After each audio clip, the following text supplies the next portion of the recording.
Shoot. Yes. Go, Okay. Julie. So this is the part where I say, hello, Lee Kvern. How are you? I'm good, Julie Wilson. I'm happy to be here. I'm thrilled you're here. I was just asking if you were in a sunroom, but you're calling in from Calgary, and you said that no, this is just like the previous owners just brought the outdoors in. Is that what? Yeah, it's totally like the Leighton Studios. This is actually my writing studio that I'm in, so I don't have to go too far. Oh, It's awesome. It's lovely. I am I'm against a beige wall. I will fill this canvas. Just put your face up to the camera. Really.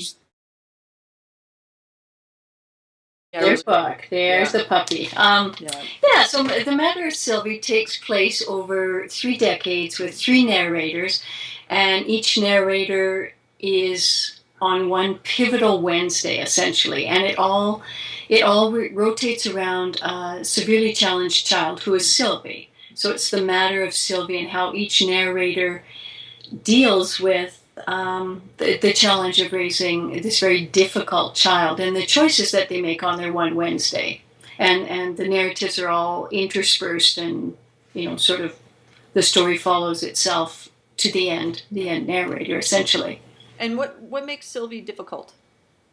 What makes Sylvie difficult? She's severely challenged, brain damaged. Probably got some autism, just severe mental challenges, essentially. And as definitely as a mother now, it's I see how difficult it is to raise kids that are within the normal spectrum. Mm-hmm. And you get a child who's outside that spectrum, and you go back 40 years to the 1960s, which is where the mother is in the Matter of Sylvie, and they don't have the community supports, they don't have the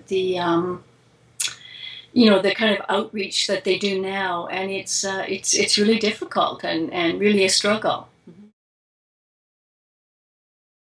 It kind of comes from 3 places. I have a sister who's severely challenged, mm-hmm. who I'm guardian for. I work with kids in the school system who are challenged, maybe not as challenged, but definitely, need an aid and are challenged, essentially. Mm-hmm. And then the third sort of most impactful place where the book came from was something that happened in real life to a mother and her son, mm-hmm. who I can't really give away without giving the book away, and that just had a big impact on me over the last decade, essentially. Mm-hmm. I wanted to tell her story because I thought I could. I don't like the constraints of creative nonfiction. I don't like to have to be true to a story. I like to be able to, observe a story from a fictional point of view.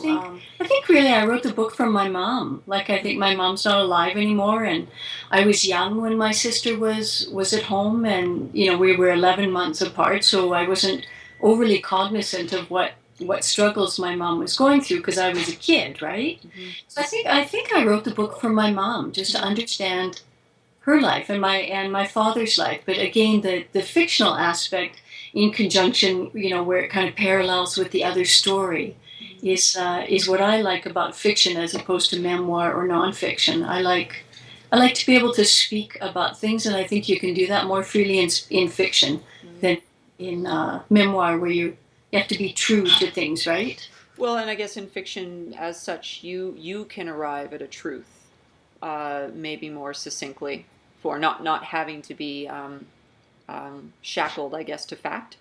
Exactly, the shackles. I don't like shackles. So yeah, Who's that? It's the dog. Where is she? Where is she? She's a husky. Tell her, come here. Say hello to the people.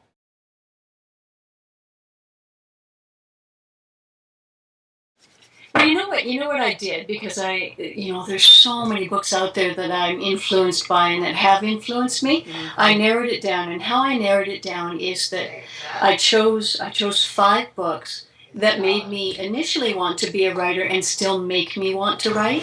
So those were my parameters. Otherwise, I could have 1,000 Canadian mm-hmm. authors for us to look at.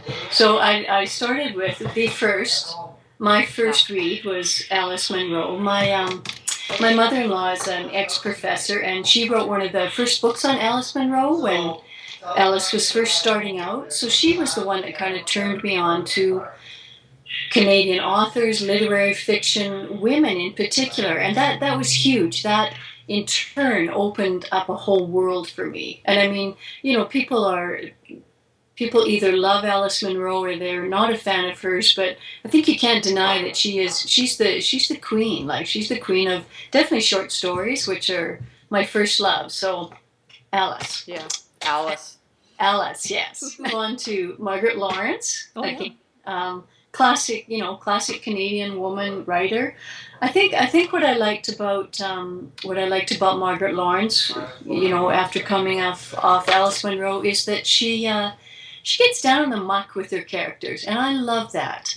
When you first start writing, you have this sort of idealized view of what literary writing should be, fiction should be, and how the characters should be. And her book was one of the first ones I read that I thought, oh, she gets people. Like she gets the underbelly and she gets all that stuff. So that was exciting to me as a writer. Yeah. And a reader. I mean, obviously, the book is enormously engaging. And this is going back like 20 years essentially. A more recent writer is Diane Warren.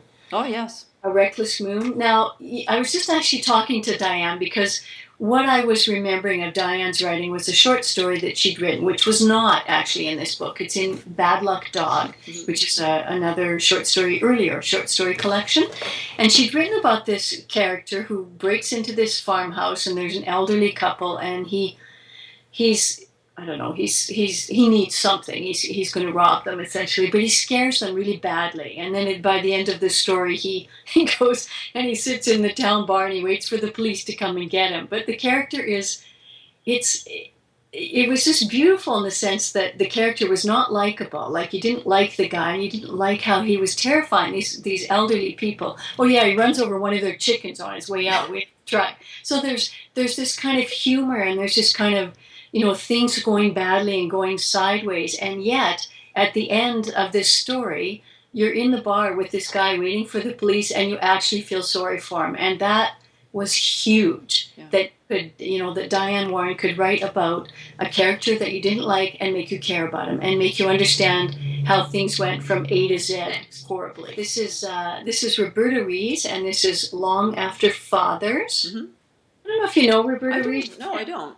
Oh man, you need to know her. She is Alberta's Michael Ondaatje. Like seriously, when you read her, she's a poet. She started off as a poet, and I think this is like her fourth or fifth novel. She's won the CBC Lit Award twice, been shortlisted like 18 times. Like she doesn't write something that doesn't win awards, and not that the award is neither here nor there, but it certainly is recognition that this is a woman who's very honest and open on the page, and it's fiction. I mean, it's definitely fiction, but she makes you feel like it's all happened, and she's captured it in this in a book or a story. I love Roberta Rees, and she's what makes me as a writer want to go deeper, want to figure out the seed of the story. Why I'm writing the story, and bring that to the page, because I think it's hard to do with some stories, for sure. So this is interesting. You're